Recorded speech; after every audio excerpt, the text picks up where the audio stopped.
hope I haven't kept you waiting. Yes, this is the Crime Club. I'm the Librarian. Sometimes a sucker wins. Yes, we have that story for you. Come right over.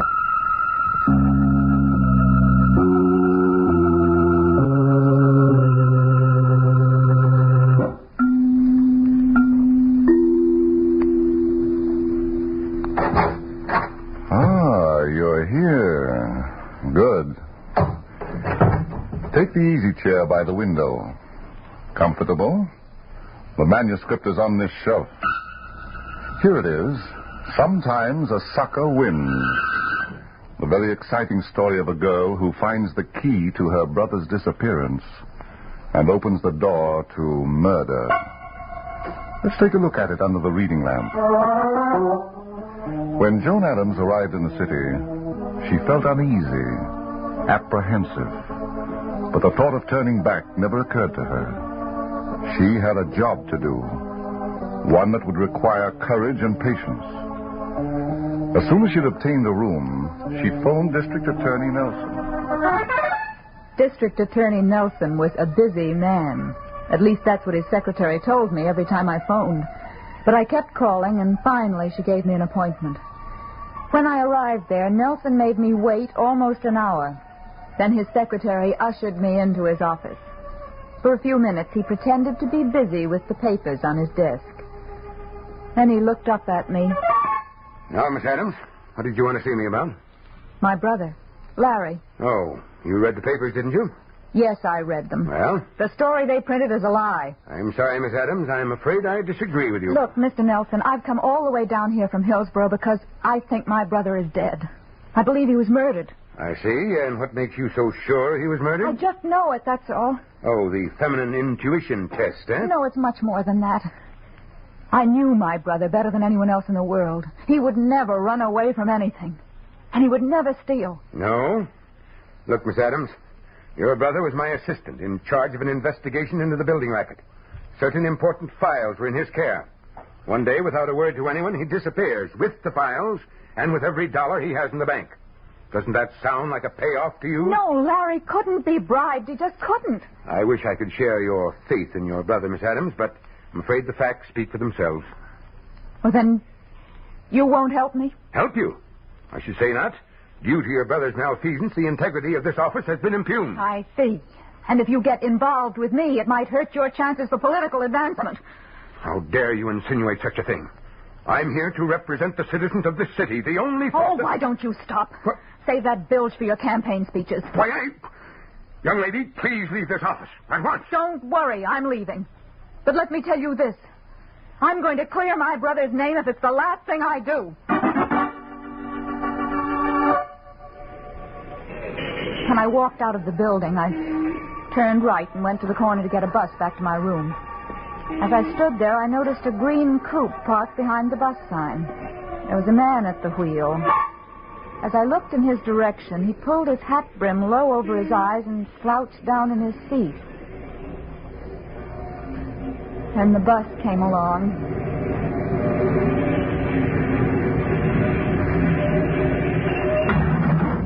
I got in, sat down in the rear.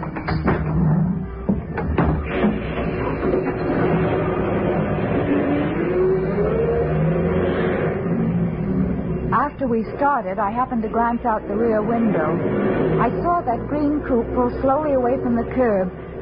Just when I began to feel sure I was being followed, the coupe turned off the avenue on which we were traveling. When the bus stopped at my corner, I got off and began walking across the street to my rooming house.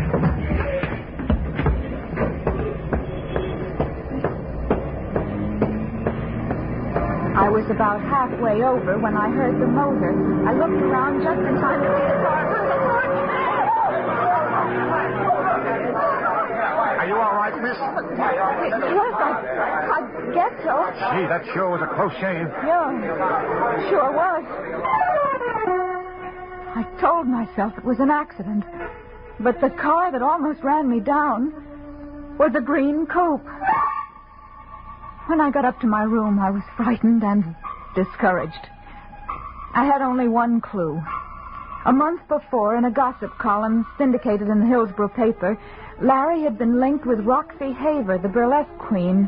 When I'd written him about it, he'd laughed it off. I looked up Roxy Haver's number in the directory, and then I called her. Hello? Hello, Miss Haver? Yeah. This is Joan Adams. Who? Joan Adams, Larry's sister. You remember my brother, don't you? Well, yeah. I guess everybody does. But, I mean, you knew him. Me? Whatever gave you that idea? Well, I read about it in Guy Gilmore's column, about a month ago. Oh, that. That was just some publicity dreamed up on a press agent. But Larry wrote me it was true. Now, look, honey, maybe he did, but he was just stringing you. If I had $1 for every guy who claimed he went out with me, I'd have picked up more dough than Stymie. I know. Sorry, honey, I gotta hang up now. Wait. Yeah? Miss Haver, you're the only lead I have. I've got to see you. Huh? I'm coming down to your hotel right now. Yo, what? Say, don't you understand English? I told you I never knew your brother. I said I'm coming right down. Wait a minute, I'll see you.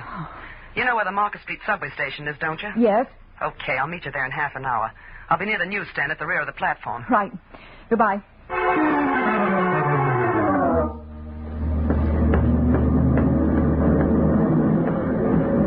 Miss Haver? Yeah, keep your voice down, kid, and face the tracks.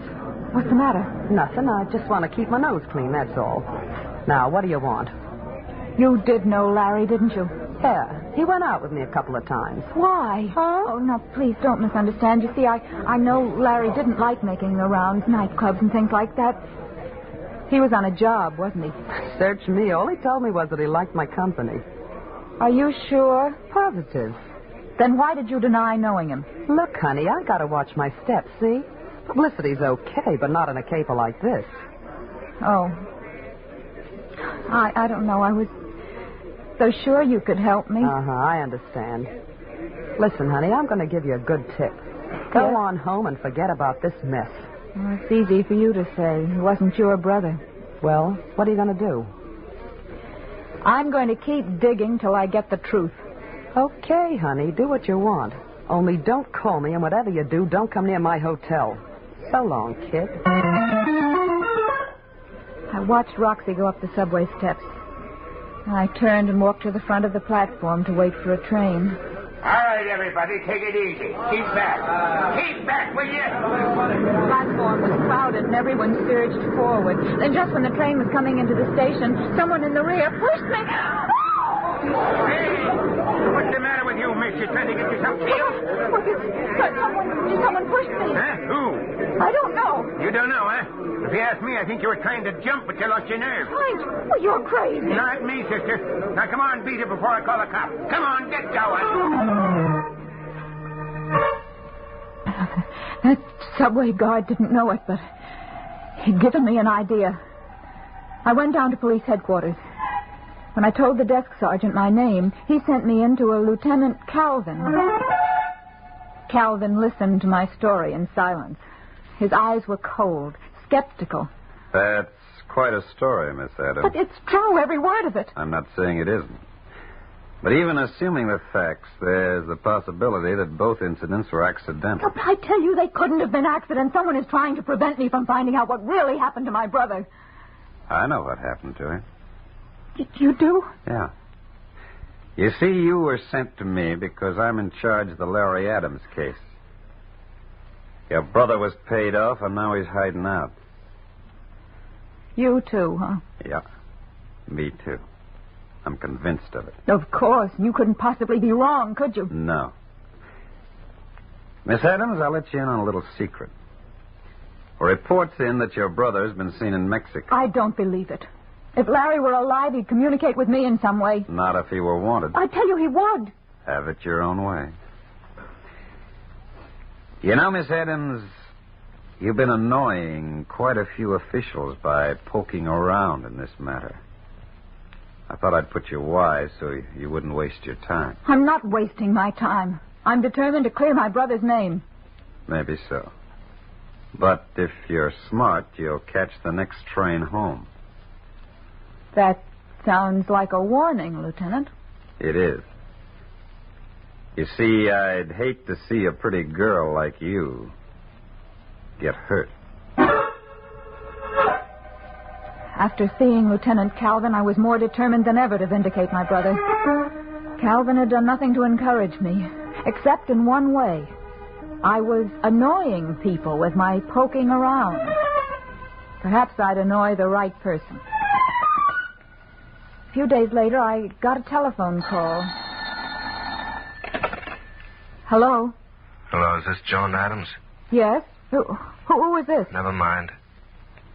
I understand you want to know something about your brother. Yes? I know something, baby. Hello, you still there? Yes, I'm here. It's just that What did you want to tell me? Not so fast, baby. I don't talk on the phone. Oh, well, where can I see you? There's a little place called the Blue Swan at South and Main. Meet me there tonight at 7:30. I know what you look like. Just sit in the booth and wait, okay? Yes. Just one little thing. I don't want any other company. What do you mean? Don't invite any cops. I don't like them. Don't worry. Neither do I. Good. Okay, see you tonight.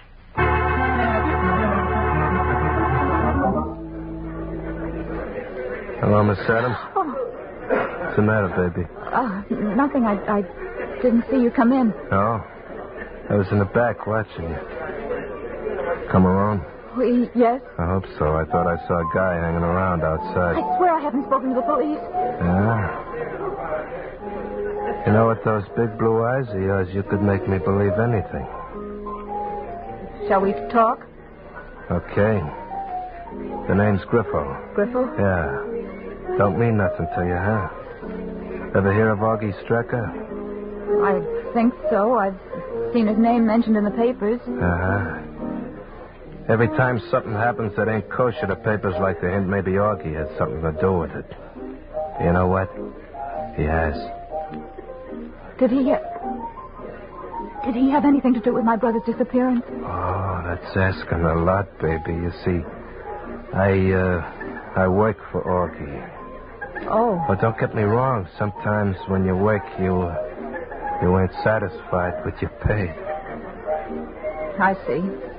Well, I have some money, not much, but maybe I could... Wait a minute. What's the matter? You sure you didn't tip off the cops? Yes, why? I thought I saw that guy again through the window. I don't see anybody. Well, maybe not, baby.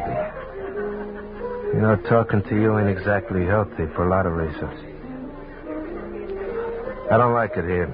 Where can we go? I don't know. We can't go to my place. I live at one of Augie's hotels. Cops keeping tab on you where you live? I don't think so. But what? Nothing. I want to hear about my brother. Okay. I got my car outside. Let's go over to your place. All right. We got into Griffo's car and started off.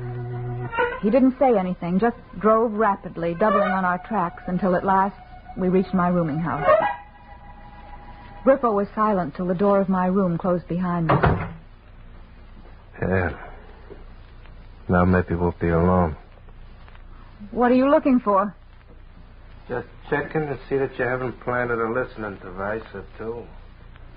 Well? Okay, you're clean. Mind if I sit on this sofa with you? No. Thanks. I'll just put this heater on the coffee table. You know, just in case. Do you always carry a gun? Yeah, it comes in handy. Well, let's talk. You were saying that you haven't got much dough. No, I haven't. Just about $800. That all? Yes, but maybe I could raise some more. How much? Well, I don't know. I'd have to have time. That's not so good. Anybody ever tell you you're a looker? No. Cut it out. You don't have to play cute with me. Come here. Oh, please. You know, baby, money ain't everything. Now, maybe we can work this out. Please, I'll get the money. Forget this. Oh, now, come on, baby. You don't want to play hard to get, do you? Don't. All right. Give me that gun. Give it to me. Ah! It was only after he fell that I felt the gun in my hand. I stared at it, and then I dropped it. I sat watching the red stain on Griffo's shirt. I don't know how long I sat there. Suddenly there was a knock on the door. I stood, but I couldn't walk. Then the door opened. A man came in. Big man with a hawk-like face. It was only when he closed the door I noticed he held a gun. He looked at Griffo and at me. Then he put away his gun. I see you beat me to the punch, Miss Adams. Who are you? I'm Strecker, Augie Strecker. Oh, you poor kid. Guess you never killed anybody before, did you? Well, you did a good job. You know, I want to thank you. Thank me? Yeah. For Griffo here. You saved me the bother. I didn't mean to kill him. No? He's dead. I was fighting with him. The gun went off. I see. Look, I know a little about murder. Better make up a better story. That one will sound phony to a jury. A jury? Sure. They try you for shooting people. Remember? Now, this thing looks bad. You invite a man up to your room, someone you think had something to do with your brother. How did you know that? Well, it's my business to know everything. Anyway, as I was telling you, you're up here with a guy you think can help you. You threaten him with a gun. He doesn't talk. You kill him. Yeah. Looks bad. But that isn't what happened. Sure, I know. But who's going to believe you? What should I do? Well, you did me a favor knocking him off. I'll help you get rid of the body and get you out of town. No, but shouldn't I report this? Okay. Do it your way. So long. Wait. What do you want? Help me. Help me get rid of him. I packed my suitcases and carried them down to Griffo's car. I brought back a lap robe. Then I returned to the car and sat in the front seat. Soon I saw Strecker in the vestibule, carrying a dark bundle. He came out hurriedly, crossed the sidewalk, and opened the rear door of the car. He put the body in. The legs dangled. And he tucked them in, covered Griffo with the robe, and leaned the suitcases against him. Slammed the door shut, got in alongside of me. And we drove off.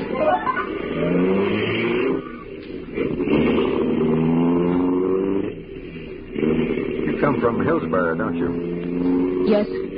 I'll drive you to the Westbridge station. We just about make the 923. What are you going to do with Griffo? Oh, don't worry about that. I always take good care of anybody who tries to double-cross me. Oh, by the way, Miss Adams, I'm buying you a one-way ticket to your hometown. Understand? Yes. Good. Something tells me you've got a lot more sense than poor Griffo. Strecker handled the wheel with a reckless disregard of traffic lights and a contempt for other drivers.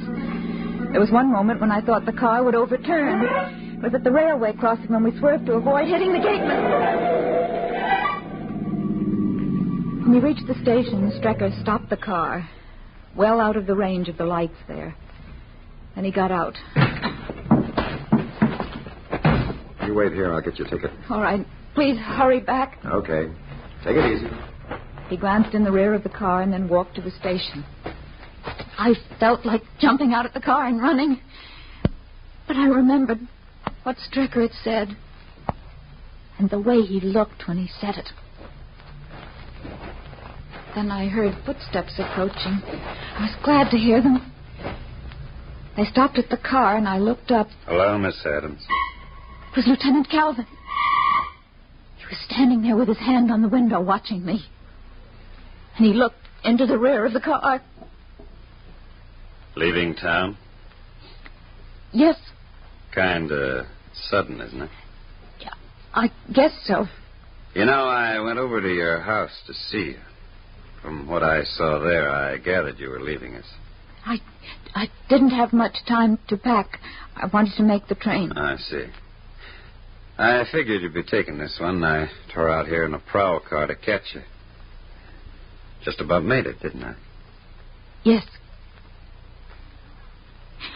What do you want? Well, it's about your brother. My brother? Yeah. Remember that report I mentioned about his having been seen in Mexico?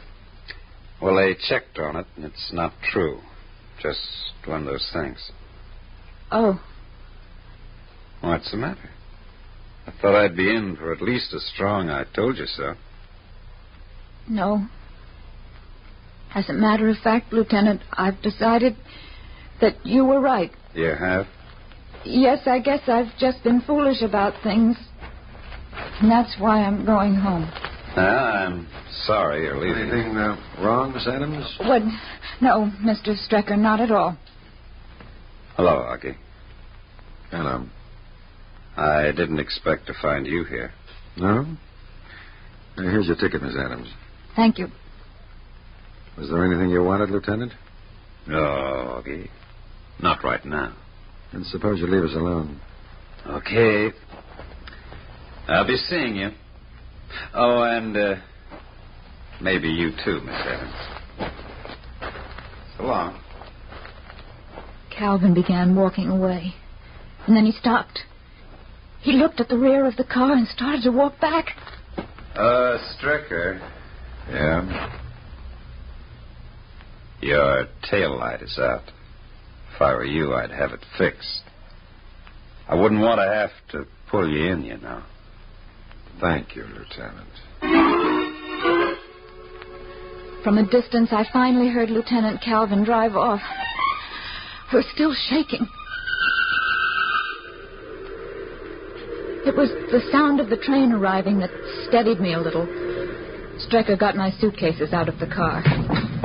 Well, Miss Adams, I guess you better get moving. May I have my bags, please? Oh, don't you want me to carry them for you? No, thanks. I'd rather not. Okay. Goodbye, Miss Adams. I didn't answer him. I just took my suitcases and walked to the train.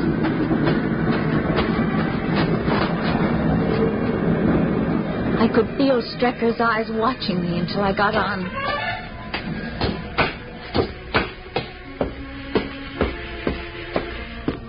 I found a seat next to a woman. It was on the side facing the station. I kept my head down till the train started. Then I looked out of the window. The car was gone.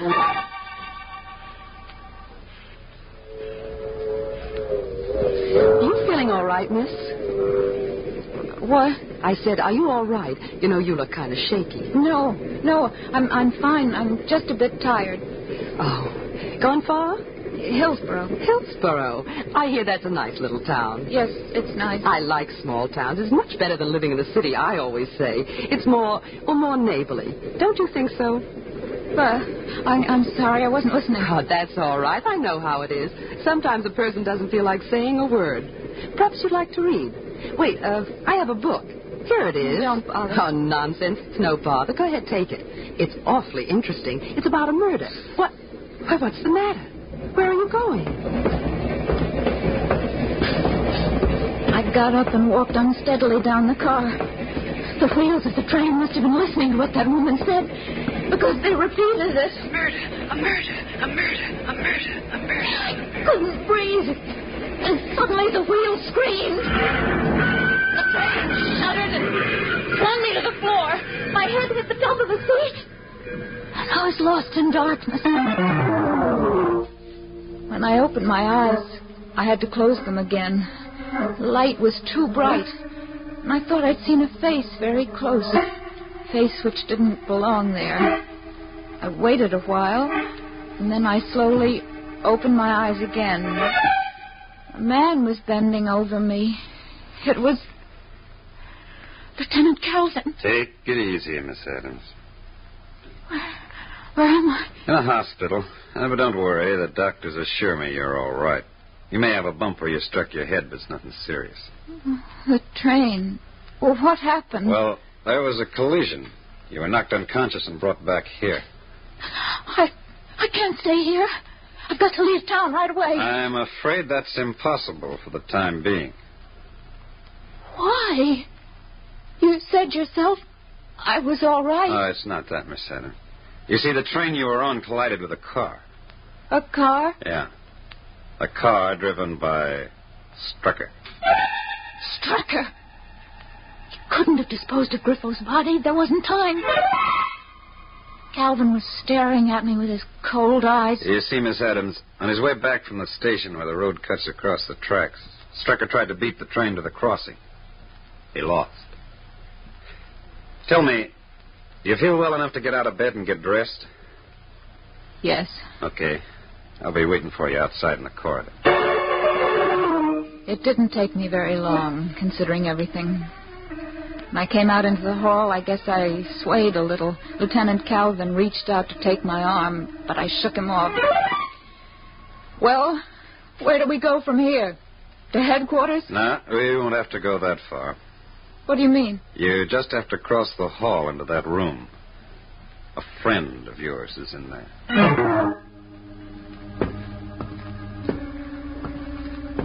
I walked slowly to the door and opened it. There was a screen around the bed. I entered the room, closed the door. It seemed years before I walked behind that screen.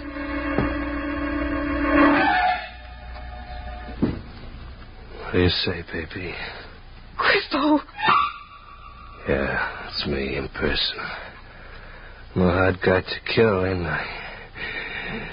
Now, look, baby, I haven't much time. I want you to listen. Yes? Up in your room, I was talking to you about your brother. Yes. Strecker had him bumped off. Augie had Roxy Haver get in touch with him. She played it like she was a stoolie with info to sell. I told him to keep it quiet. Your brother was a sucker for it. He's in the river, near the bridge. Did you tell this to the police? No. But don't worry, baby. They're listening now. He made a gesture with his head, and I saw the wire along the wall. There was a listening device in the room. I don't care this time. Is Strecker dead? Yeah. He always was a lousy driver. I told him to let me take the wheel. But how could you? With that bullet in you. Bullet. That's good. That's a hot one. I thought you were wise by now. Wise? Yeah. It's like the green coupe and that subway job. You see, up in your room we gave a performance. Blank cartridge and a red stain. To bluff a sucker out of the game. But you know, baby, sometimes a sucker wins.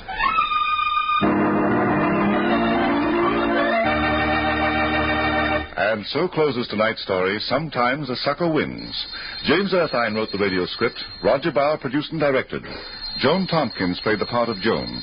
The cast included Sidney Smith, Larry Haynes, Arthur Vinton, Cameron Prudhomme, and Anne Loring. Oh, I beg your pardon. Hello, I hope I haven't kept you waiting. This is the Crime Club. I'm the Librarian. Yes, come over a week from tonight. Good. We have the very intriguing story of a fish that told a story of murder. It's called Fish for Entree. In the meantime, there's a new Crime Club book available this week and every week at bookstores everywhere. This is the Mutual Broadcasting System.